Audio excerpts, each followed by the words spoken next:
orang-orang yang selama ini membenci Anies Baswedan, tapi pada akhirnya mereka membuat pendekatan.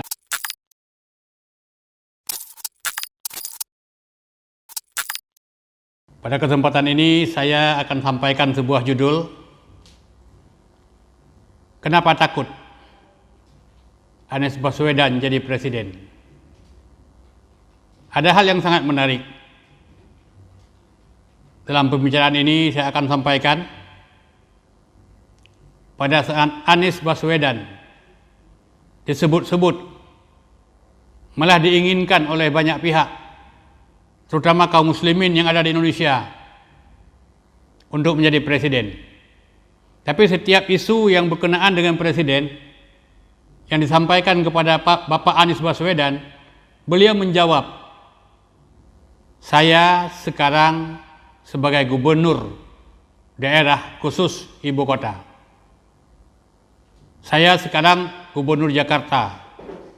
Jadi beliau tidak pernah menanggapi. Jadi apa yang kita ambil? Dan kalau beliau tidak pernah menanggapi, ini menunjukkan bahwa Anies Baswedan adalah bukan orang yang ambisius, bukan orang yang rakus dengan kekuasaan, bukan orang yang haus dengan jabatan. Karena Anies satu ketika pernah mengatakan bahwa perjalanan hidup ini adalah ditentukan oleh Allah Subhanahu wa Ta'ala. Inilah yang menarik buat saya. Maka saya menanggapi apa yang disampaikan oleh Bapak Anies Baswedan. Karena beliau bersandar, bertongkat bahwa perjalanan yang kita jalani ini adalah sebuah sebab. Pada hakikatnya apa yang akan kita peroleh nanti adalah sudah ditentukan oleh Allah Subhanahu wa Ta'ala. Dan Allah tidak akan pernah salah memberikan sesuatu kepada orang lain. Allah Subhanahu wa Ta'ala tidak pernah keliru dalam menempatkan seseorang sesuai dengan ketentuan yang telah ditentukan sebelumnya oleh Allah Subhanahu wa Ta'ala. Jadi Anies Baswedan adalah seorang manusia yang sangat sederhana. Kesederhanaan Anies Baswedan inilah yang membuat ketakutan banyak orang. Terutama hari ini adalah para oligarki, sekelompok manusia yang berkuasa di negeri ini. Jadi ada sebuah ketakutan yang luar biasa. Ada sebuah ketakutan yang berlebih-lebihan. Sebenarnya ketakutan yang tanpa sebab. Ya, kenapa mereka takut? Dan ketakutan mereka wujudkan dalam bentuk bermacam usaha. Dalam bermacam bentuk. Adakah dengan tenaga, dengan kekuatan, dengan uang, untuk menjegal Anies Baswedan. Kemudian dia sampaikan, dia sebarkan opini-opini yang menyesatkan di segala macam media, termasuk instrumen-instrumen resmi yang kadang-kadang juga mereka selipkan informasi supaya orang tidak suka dengan Anies Baswedan. Tapi sehebat-hebat ya, dalam keyakinan kita sebagai orang muslim, dalam keyakinan kita sebagai orang yang beragama, sehebat-hebat usaha manusia, sekuat-kuat usaha manusia, sekeras-keras usaha manusia, usaha manusia tidak akan bisa menembus suatu ketentuan, suatu ketetapan yang sudah ditetapkan oleh Allah Subhanahu wa Ta'ala. Jadi banyak opini sesat, opini keliru yang disebarkan untuk membungkam Anies Baswedan muncul di tengah kehidupan umat manusia. Jadi kalau kita kembali kepada konsep yang benar, makar wa makar Allah, wallahu khairul makirin. Kan itu konsep sebagai orang yang beragama. Jadi manusia bisa buat rencana, Allah juga buat rencana. Tapi bukankah rencana Allah itu jauh lebih bagus? Jadi kalau Anies Baswedan tahun 2024 menjadi presiden, Allah sudah tentukan bahwa dia akan menjadi presiden. Jadi kalau Anies Baswedan tidak menjadi presiden tahun 2024, memang karena Allah tidak tentukan. Maka kepada Bapak Anies Baswedan tidak perlu merisaukan hal yang seperti itu. Dan kepada para aliansi atau militan aliansi Anies Baswedan, atau kepada para garda terdepan yang memberikan dukungan kepada Bapak Anies Baswedan untuk muncul, demikian juga kepada partai politik yang nantinya akan memberikan dukungan penuh mencalonkan Bapak Anies Baswedan untuk tidak perlu risau. Kita kembali kepada konsep keyakinan yang benar sesuai dengan konsep Islam. Jadi kenapa mereka takut kepada Anies Baswedan? Kenapa mereka menjelek-jelekkan Anies Baswedan? Malah yang saya tersenyum sampai hari ini, ada orang yang lebih jelek. Ada orang yang kemampuannya jauh lebih rendah dibandingkan dengan Bapak Anies Baswedan. Tapi secara terbuka belak-belakan dia berteriak seolah-olah Anies Baswedan itu cukup buruk, cukup jelek, cukup bodoh. Jadi kita berlindunglah dengan informasi-informasi sesat yang disampaikan oleh orang-orang yang menyampaikannya. Coba lihat pada saat Anies Baswedan itu senyum, nampak senyumnya seorang intelek. Jadi intelektualitas yang dimiliki oleh Anies Baswedan itu memang di atas rata-rata. Ini bisa kita akui atau tidak, ya terlepas orang mengakui apa tidak. Dan beliau selalu menampilkan gaya yang cerdas. Ada kala pada saat beliau berbahasa, berbicara, pada saat beliau melakukan gerakan-gerakan badan. Dan pergaulan itu tidak bisa dibantah. Pergaulan beliau sudah merupakan pergaulan yang mendunia. Manakala beliau menghadiri desa-desa yang ada di Aceh, beliau disambut oleh masyarakat dengan sangat antusias dan beliau disambutnya presiden. Penghargaan dunia yang diberikan kepada beliau pun datang silih berganti. Yang orang susah mendapatkannya, beliau hanya bisa mendapatkan dengan cara yang mudah. Jadi keberhasilan dengan keberhasilan, termasuk keberhasilan yang terakhir pada saat beliau menyelenggarakan Formula E yang tidak dibantu oleh BUMN milik negara. Tapi beliau berhasil. Dia diakui oleh dunia keberhasilan beliau.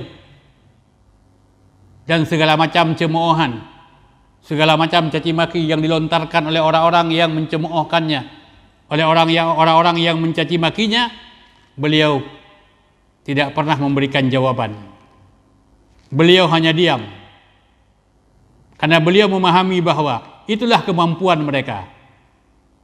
Itulah tingkat kreativitas mereka. Dan itu tidak perlu dijawab. Saya teringat, kenapa Rasulullah SAW berhasil dalam menyampaikan dakwah? Sebab beliau tidak pernah memberikan jawaban. Rasulullah tidak pernah memberikan reaksi. Rasulullah tidak pernah memberikan perlawanan kepada orang-orang yang membencinya. Sampai pada satu saat orang-orang yang membencinya, yang membenci Rasulullah SAW, mereka sadar bahwa Muhammad itu benar dan mereka adalah memeluk Islam. Mereka jadi malu sendiri. Sebagaimana hari ini kita lihat orang-orang yang selama ini membenci Anies Baswedan, tapi pada akhirnya mereka membuat pendekatan untuk bisa berhubungan dengan Anies Baswedan. Paling tidak mereka tidak mencaci maki, walaupun hari ini mereka belum menyatukan diri dengan Bapak Anies Baswedan. Jadi sementara kemantapan emosional ini adalah merupakan persoalan yang sangat penting. Dan ini merupakan modal dasar yang sangat berharga bagi seorang calon pemimpin. Kenapa mereka benci dengan Anies? Jadi kalau kita melihat konsep pemimpin dalam Islam, setiap pemimpin yang beragama dan taat kepada agama akan lahir pemimpin yang cerdik. Pemimpin yang cerdik, pemimpin yang patuh dan taat kepada penciptanya.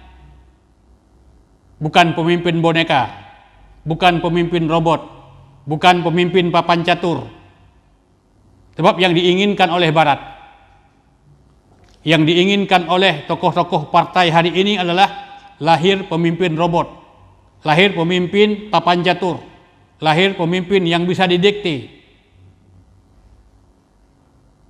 Pemimpin Islam, pemimpin yang taat beragama, pemimpin yang patuh kepada Allah Subhanahu wa taala. Mereka tidak akan pernah tunduk kecuali pada sebuah kebenaran. Mereka tidak mau menjadikan dia sebagai boneka yang terombang-ambing dimainkan atau laksana ombak di tengah lautan yang diombang-ambingkan oleh angin yang kencang sampai terhempas ke darat menjadi riak. Jadi inilah yang ditakuti. Dan Allah sudah gambarkan dalam surat Al-Hajj ayat yang ke-41. Alladzina idza makkannahum fil ardh orang-orang yang diberikan kekuasaan di atas permukaan bumi, wa aqamus shalah, mereka mendirikan salat, wa atauz zakah, mereka mengeluarkan zakat, wa amaru bil ma'ruf, dan mereka mengajak orang untuk berbuat yang ma'ruf.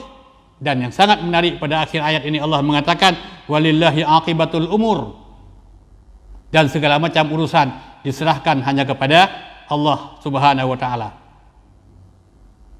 Pemimpin Islam adalah pemimpin yang bisa menciptakan persatuan di tengah kehidupan masyarakat.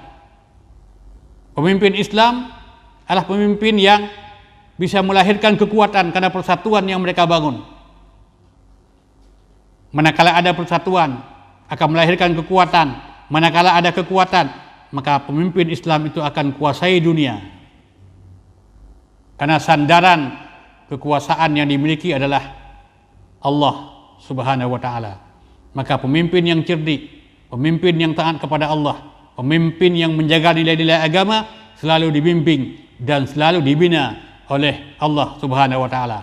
Dan itulah yang kita lihat ada hari ini pada Anies Baswedan. Jadi mudah-mudahan siapa yang takut kepada Anies Baswedan malah membuat demonstrasi palsu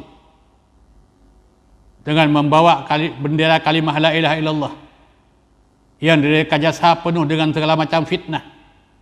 Yang takut dengan Anies Baswedan tampil sebagai presiden di Indonesia adalah orang-orang Islamfobia.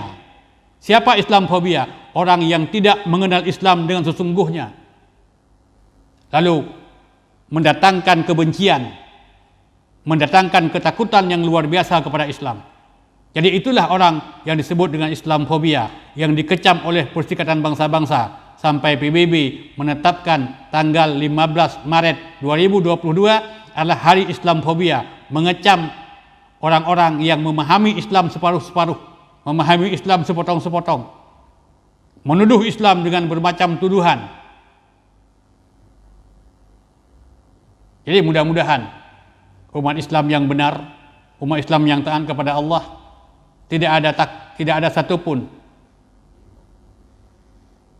di antara mereka yang takut Pak Anies Baswedan akan tampil sebagai presiden tahun 2024. Mudah-mudahan, insya Allah.